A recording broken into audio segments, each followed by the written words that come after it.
Hey guys, Footy Manager TV here, and welcome back to another episode of my Manchester United Let's Play in FM 2014. Today, I'll be showing you a match against Norwich in the Premier League. Results lately haven't been great, but look at all these games away we've had in a row.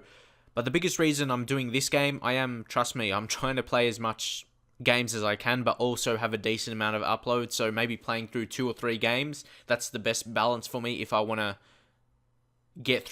do a lot of episodes, which I want to do, like maybe 2 or 3 per day, which is a lot of effort, definitely. So I have to play the game actually a lot.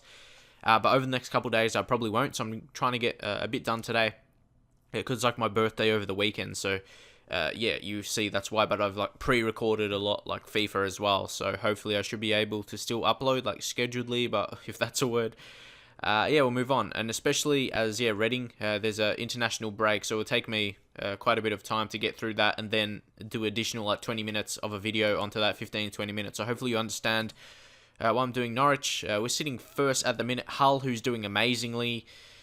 Van Volsinkel is one guy we have to watch out. Norwich is doing actually pretty well. He actually develops into a pretty good striker. He's not really pacey though. He's got a bit of strength, but finishing ability is very good. He's a good striker. Off the ball is good. So we have to watch out for him if we're going to win a match. But we are doing well ourselves. Of course, Pedro Fernandez, 5 assists. I just like always showing him, like to show you if he has any improvement or not. And he's still only on £80 per week because he's still on the youth contract because he's 16. So yeah, the future is definitely bright for him. He's like playing this level already. He's actually playing well now. He's actually playing good. He's one of my better players now, only at 16, which is scary to think. Imagine at his highest level. I always say that, but wow, he's going to be really good. But now it looks like this season's going to be sort of like the first season where it was fairly easy. If you go back here, we only lost 1 game, but if you look at the other teams, the other bigger teams lost a lot. Chelsea lost 7 times and drawn 10. They just dropped heaps of points, and it really feels like they're going to do the same like other teams. They're dropping heaps of points. Second season, they were a bit better, so only 3 lost, so there was the difference.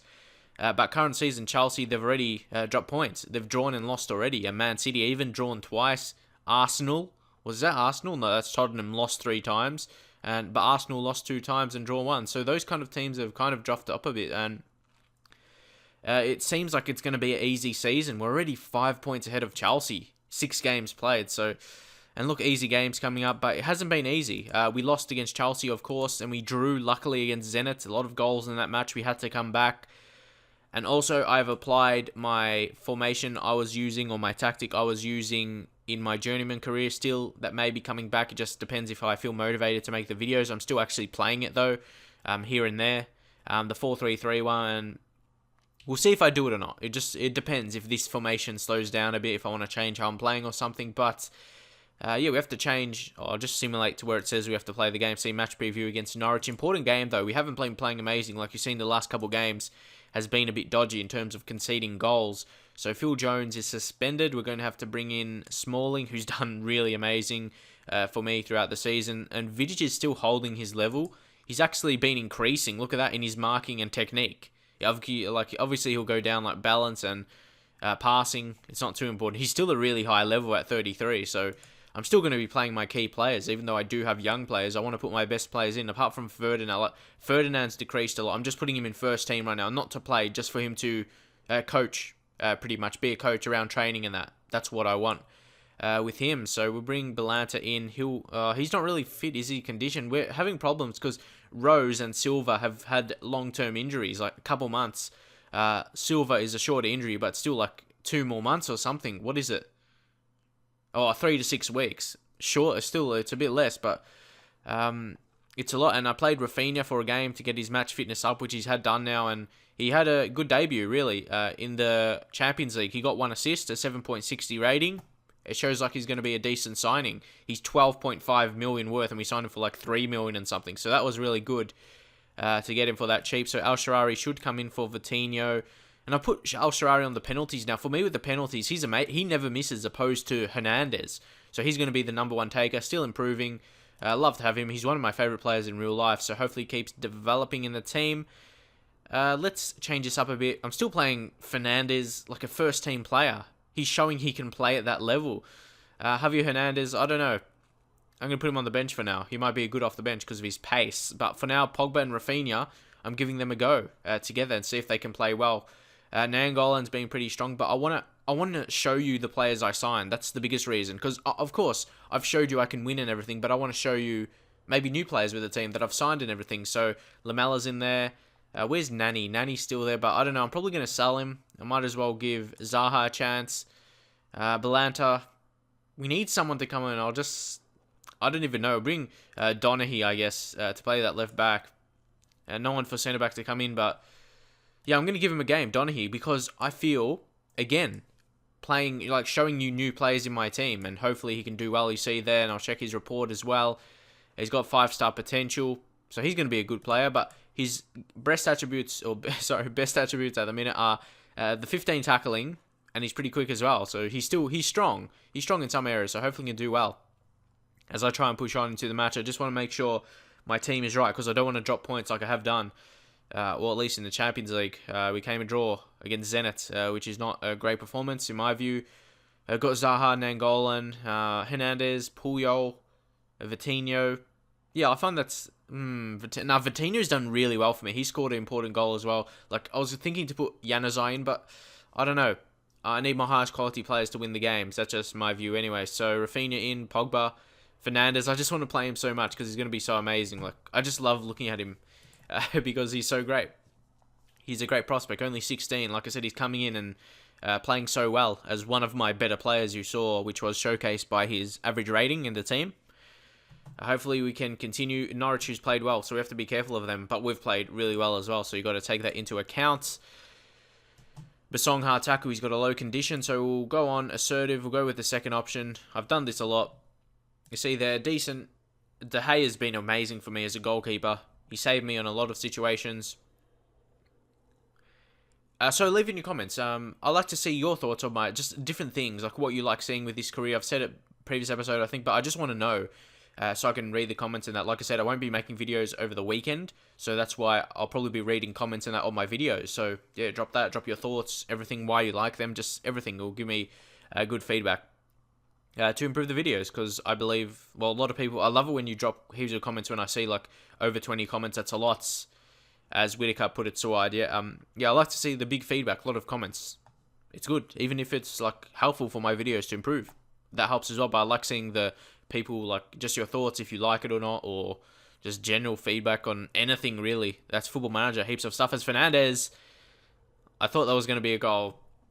And yeah, do you think he can be world-class, like Messi or Ronaldo level? At the moment, he is showing, well, Messi or Ronaldo didn't even make this impact. They didn't start when they were 15, did they? He started last year, 15, played 30 games in the season, which is unheard of, really, for a 15-year-old to do that. And 16, he's like a starting first-team player, pretty much. He's showing he can do that. And until he doesn't, until he drops off in his performances, I'm going to keep playing him, because, especially as we're first in the league, that allows us to play him. We're not, like, dropping off or anything. It's not plaguing our result, and until it does, and, like, him and Donaghy as well, because we've got strong players around him. Look at that. Pedro comes in. Look at that. This is how good he is. Second goal of the season. What a strike. Incredible strike by Pedro Fernandez. I have to keep saying it because I just can't believe it. He's only 16 and he's doing this kind of stuff right now. He could be one of the players, just great players in the world, like potential winners of the World Player of the Year. After, of course, Messi retired, because he always wins. So I'm pleased with that. And he's, staring in the face of another man of the match performance. Fantastic. That's been his problem. In the start of the season, I guess, and previous years, or last year, he was doing well, but he wasn't getting goals. He was getting some assists here and there, but now he's actually starting to score. So, yeah, just imagine like when he's 25 or something. He'll be insanely good as he just keeps to improve in the team. And Rooney is not playing well. We just rotate and we'll bring on Javier Hernandez, and then we'll bring Fernandez back into the more creative role and hopefully can pick up assist maybe. Yeah, it does depend, because I was playing him a lot in the complete forward support, so of course he's going to get more assist in that role. Anyone else? Peruzzi, I'll take him off. We don't really... Oh, yeah, of course, Puyol, I'll bring him on. And hopefully Donaghy can get some decent results. Yeah, I'll just leave the sub for there, because might get an injury. So Hernandez looks happy, and Puyol it's good to have like experience like Puyol and Vidic in defense. It really helps. Really, some people wouldn't want to sign them because well, Puyol, I signed him. Vidic, of course, was still at the team. See, I thought we got an injury there. It's good for the experience and experience in the games, but also experience around training. It really helps. Like Lucho Gonzalez, he feels he can help Pogba improve his game, as I showed you in a previous episode. That's pretty much the sole reason. The reason why I signed him, even though there is other reasons why I signed him, because he can make a good impact. Like the same with Puyol. Sorry, I knocked my microphone. Sorry if I made a noise, and it probably will because it's very sensitive. But anyway, let's move on and make a final sub. Anyone who's on the lowest condition right now, Pogba again. Pogba is not, I've said this all the time, but you just need to look how good he is. But he's not performing the way I should. He's been okay, but not amazing. He's 47 million valued. He's not playing that level, definitely 47 million. Look, average rating. He's not playing like a 47 million value player. Do you think he's worth that? But the thing is, I'm not going to sell him because he's homegrown at Manchester United, so he's going to have that. So I don't want to sell him because of that reason. So yeah, leave your thoughts. Let's bring on Nainggolan for a bit more defensive ability. He's a really good player as well. Good, another all-rounder. He's a really good tackler, 17 tackling, but he's good creatively as well. So he's a good player for us. Good signing. We signed for Bayern Munich, signed him in the first season. Of course, after I make my last sub, Smalling will get injured, but let's just drop this here. Nainggolan. Let's just bring more into midfield. I took Rooney off, didn't I?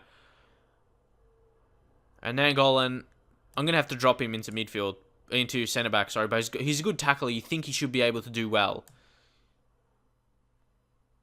I've done this before, but I'm just going to drop everyone into... I'll move Smalling because he's injured. He can't come off. So I just put him out of the way there. And yeah, I'll just put all the players... Here, it looks a bit weird, but still, it's the final stages of the match. Just go very rigid and contain. And Fernandez, I'll just bring him deep there into a box-to-box midfield. I don't know. Bring this wing back onto defense. I really shouldn't be having to, I shouldn't have to do this, but of course, I would get an injury after I make my final sub. I even waited this time. But yeah, we're going on a very defensive way right now, so we shouldn't concede in the final minutes. Even though Norwich are going probably for attack here. Al-Sharari is off with the injury. We should hold on here. A minute extra time, but it should be over. If they score here, it's going to be I'm going to be very angry with that, as the time is gone. Over a minute extra that should be played. We should just control this right now. Just running down the clock. 1 minute and a half has gone over the allotted. That was going to be said. That was going to be played. Surely should be over. Finally. I was scared there. I thought they were going to go. And again, Pedro Fernandez, player of the match. He won the game for us. A 16-year-old. He won the game for us. If we didn't have him, we wouldn't have won. So, yeah. Really amazing. As we push on to win yet again. He's been so amazing for me. Like I said, without him, we wouldn't have won that game. So, it's crazy to think that, like a 16-year-old. You probably think... I paid 10 million for him, so when he was 15 at Barcelona, you would think that would be overpaying for a 15-year-old, but when he can do this now at 16 only, it's decent. As Tottenham drop points yet again. Any other big teams here? Cardiff, no. Hull again pick up a win. Reading win against Wolves. Stoke did well against West Brom 3-1. Southampton, Everton near the bottom of the table right now. So we're pushing on more. Chelsea, they've still got a game to play, but yeah, we're definitely ahead. So we'll just check out some emails, and that'll be it for now. Leon Bayer, another young keeper we do have, who looks like a wizard, but he looks good. Really good attributes. He's got 16 for handling and reflexes. Both of those could develop into something high, like 20, I guess. And we signed him for only 7.25k, really cheap. He had experience, like 2 seasons before that, playing some games. Not many, but still, he had some experience. And really cheap fee as well. From those kind of countries, like where is he from? He's from, yeah, Austria. Like those kind of countries, you get him a bit cheaper than like Spanish or something. I see Pedro Fernandez has been crucial for me. Look at this. He's already made 49 first team. Oh, yeah. Well, yeah, what's that? Last season, yeah, 49 first team appearances last season. Insane, 10 goals. And he made 30 in the league. That's a lot. For a 15-year-old, he was last season. So, Prusy fitness concern. He's just played heaps of games. That is why. So, Mangala, they've offered a new deal. I wanted to sign him on a pre-contract, really, but it looks like he's going to accept the contract, even though, yeah, I really wanted to talk to him, but it looks like it's not going to go through. Even though I probably could go for a signing for him, but he's probably going to accept the contract, so it's not likely to go through. And Pedro Fernandez, let's check this out. He's played 6 games to under 21s at 16. That could go into the 30s, I guess, depends on injuries and whatnot. Hopefully he doesn't get injured. Okay, why am I simulating? Yeah, this international break stuff. So, your next episode, I'm not sure when it's going to be. See, this doesn't make sense. I'm trying to teach Pogba to shoot with power. He's got 20 long shots, but he can't shoot with power. I don't get it. Makes no sense. But anyway, let's just check out the situation. When the next match, Villarreal, I don't know. Maybe one of those games I'll show in the Champions League. Probably this one. It's a bit more further away. So, yeah, hopefully I'll do that in the next episode. So if you enjoyed it, drop a like, drop a comment for me to read as well, and I'll see you guys next time.